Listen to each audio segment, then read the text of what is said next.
Shabbat Shalom, everyone. I'd like to share with you a beautiful verse from tomorrow's Haftorah from the prophet Ezekiel.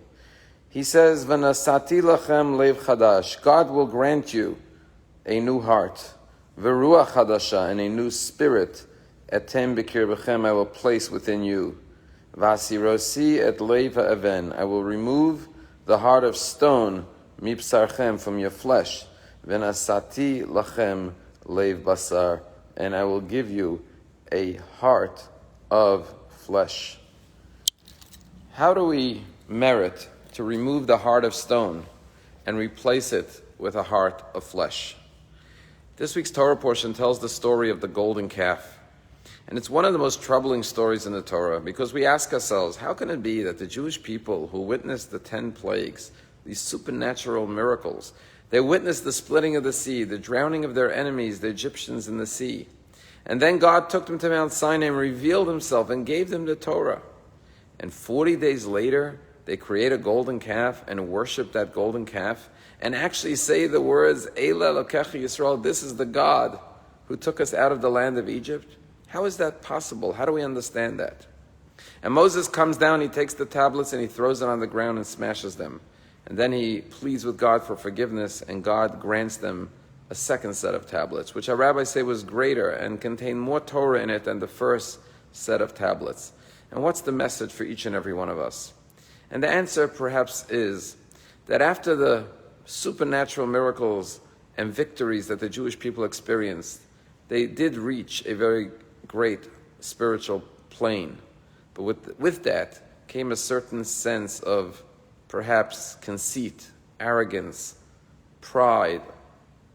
And as a result of that sense of ego, they were conceited.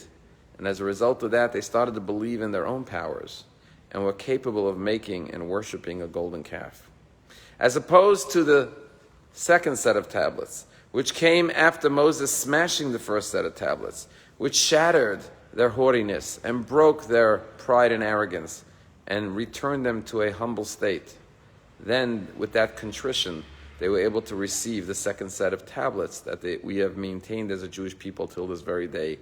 And that's why the second set of tablets is the anniversary of Yom Kippur each and every year. The day that God gave the Jews the second set of tablets is Yom Kippur, the Day of Atonement, because the rabbis are teaching us that in order to remove the stone heart and replace it with a feeling heart, a warm heart, a heart of flesh, a human heart, we need to have the Day of Atonement, to look at ourselves and remove any arrogance, any pride, and come before God like we do on Yom Kippur with humility, recognizing that our lives are in His hand. And that's the way we fulfill the words of Ezekiel, to remove the heart of stone. The heart of stone, like the first set of tablets, is smashed. And then we could bring about a new heart, a heart of flesh. Tell a story about a competition in England about who can recite Psalm 23 best. And the greatest orators and actors came to perform for the audience Psalm 23. And each actor got up with articulation and with great eloquence and cadence and spoke the words with such, exemplary drama and acting skills. And finally, at the end, there was a simple Jew, an old Jew in the audience, and he said, "Can I try?" And everyone looked at him and said, "How are you going to compete with these trained actors?" He got up and started to recite Psalm 23. And he said it with so much feeling, so much emotion, so much passion, that by the time he finished it, if he finished Psalm 23, "The Lord is my shepherd, I shall not lack," by the time he concluded, everyone in the audience was moved to tears. And the host of the competition said to him, "I don't understand, all these trained professional drama actors couldn't move the audience to tears, and you who have no training was able to move the entire audience to tears. How did you do it?" The simple Jew looked up and he said, "I'll tell you."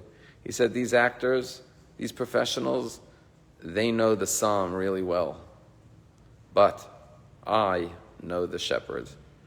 When we know the shepherd and live with the shepherd, then we remove the stone heart and replace it with a heart of flesh." Ezekiel's promise is that one day all of mankind will have a loving, kind, and compassionate heart. Shabbat Shalom.